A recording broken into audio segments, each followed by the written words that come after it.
As the Scottish COVID inquiry enters another week of evidence, we're hearing do not resuscitate orders were handed out to those with only minor ailments. To consider this, I'm joined now by health campaigner, author, semi-retired nurse, lecturer, educator, Dr. John Campbell, to discuss this in more detail. It's always lovely to see you, Dr. John Campbell. You too, Neil. Thank you for having me back again. Now, you saw many years of practice as a nurse. A DNR, a do not resuscitate notice, I would have imagined that that was almost a sacred act where people were being invited to contemplate end of life. How do you process what seems to have been happening, certainly in Scotland, as is coming out at this inquiry? Absolutely. We use do not resuscitate orders or do not attempt resuscitation orders, or sometimes it's do not attempt cardiopulmonary resuscitation. It all basically means the same thing. And there can come a point where there's a cardiac arrest and the heart and the breathing stops. Now, in that situation, the only way you can get it going again is by resuscitating the patient, cardiopulmonary resuscitation, followed normally by sometimes drugs and sometimes defibrillation. This is how we get these patients back. And this is vital to be able to resuscitate patients who have got a reasonable chance of recovery. I think it's important to note, though, Neil, that sometimes CPR is inappropriate if we've got people with a terminal illness or people that are frail or people that have no real prospect of a meaningful life afterwards, because it is a fairly invasive, almost brutal procedure. So it's not always appropriate. So it's good to have these DNRs in some of the time. And we have used them, of course, for many decades now. But the key thing is they must always be done with the consent of the patient. The patient has to be entered into full discussion with the clinicians involved. Now, sometimes the patient can't be involved and the patient's relative or someone with power of attorney would be involved on the patient's behalf, acting on the patient's best interests. And normally there'd be a witness there as well. These are very serious documents. They need to be approached with great sensitivity, with great levels of empathy, and only used when there is no realistic chance of a normal life after a resuscitation attempt. If there's no DNR in place, then as healthcare providers, we are obliged to attempt resuscitation. That's why these can be important in the right situation. So there could be a patient with terminal cancer, for example, and if a do not resuscitate order is not in place and that patient did go into cardiac arrest, then as healthcare providers, we have to attempt resuscitation unless there is an order there. But it certainly seems in the COVID inquiry, these have been greatly overused. Now, I don't want to criticise Scotland or Scotland's healthcare providers here. In fact, I want to compliment Scotland immensely on this superb inquiry. Superb because it's hearing the views of ordinary people like you and me, ordinary relatives. The English inquiry seems to have been more esoteric. The councils in the COVID inquiry seem to be more empathetic and seem to be doing a really good job. And we're collecting a lot of information, but some of that is really quite concerning. One patient, for example, was asked 5 times in a day if he would sign a do not resuscitate order. This patient was only 38 years of age and considered inappropriate. General practitioners ringing up people out of the blue in different parts of Scotland at different times, not just in March and April 2020, but later on into 2020 this was happening. And the fact that it's happening in different places at different times makes you wonder if there's some sort of common stimulus of these phone calls, that this was being instigated in some way by higher authorities. And surely one of the many problems with this is that once you have, for whatever reason and in whatever circumstances, a do not resuscitate notice is in the air, then that directly or implicitly affects the kind of care that's liable to be given to that person, doesn't it? Because you've raised the spectre that this person's on the way out.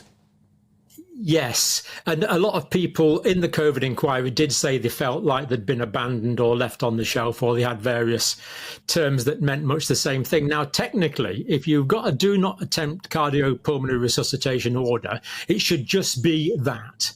It's cardiopulmonary resuscitation which should not be attempted. It should be quite specific. The problem is, and this is a common problem in my experience in healthcare and many people I've talked to, that when a DNR is in place, the philosophy of the care almost moves from attempting to cure the patient to get a full recovery and get them back out there into life to a more palliative sort of situation.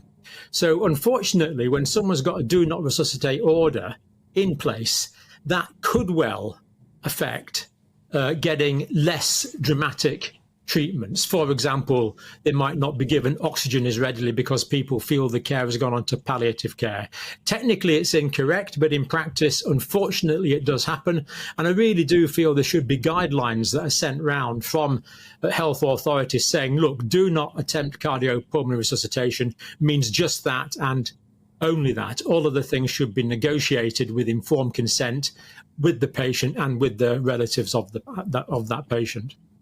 Andrew Eborn, it plays or it leads a person to make connections with stories we've covered here before about the use of midazolam and morphine.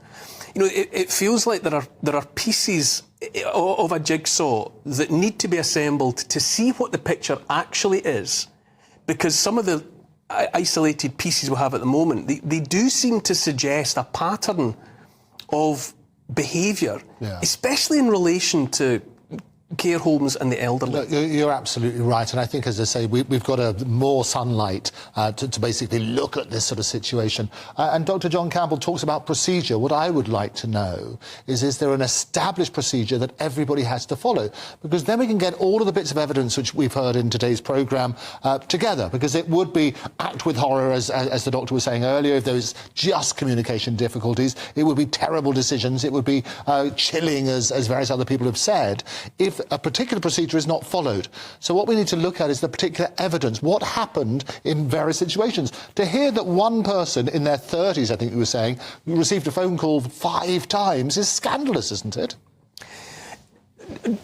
Dr. John, what is this telling us about the bigger picture about the last 4 years?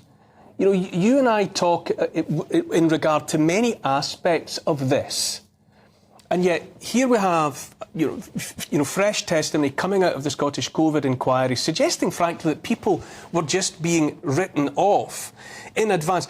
And there seems to be a cold-bloodedness yet, that even though we're hearing this, I don't understand why more people aren't jumping up and down, demanding to know the how and the why of all of this. You really wonder where the mainstream media coverage is on this, Neil. And I know on my videos I get hundreds, no, thousands of comments about relatives who are uncertain or feel that their relatives should have been given more active treatment and who have sadly left us. I think one of the big problems is that there was blanket treatments. Groups of people were treated the same, whereas healthcare should be completely individualised. All healthcare assessments should be bespoke.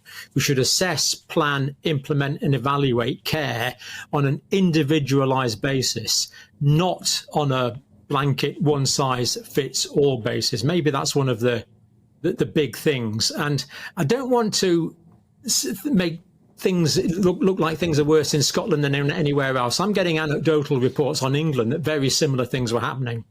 And I get reports from different countries that very similar things were happening. It's just that Scotland is illuminating this. And I think Scotland really needs to be congratulated for that.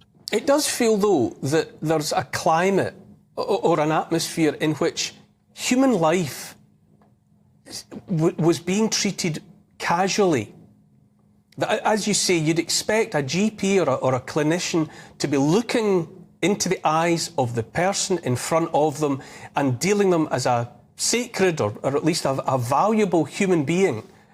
And yet it seems that during COVID there was bigger decisions were being taken that were just lumping people together and treating them as dots on a spreadsheet, blips on a screen.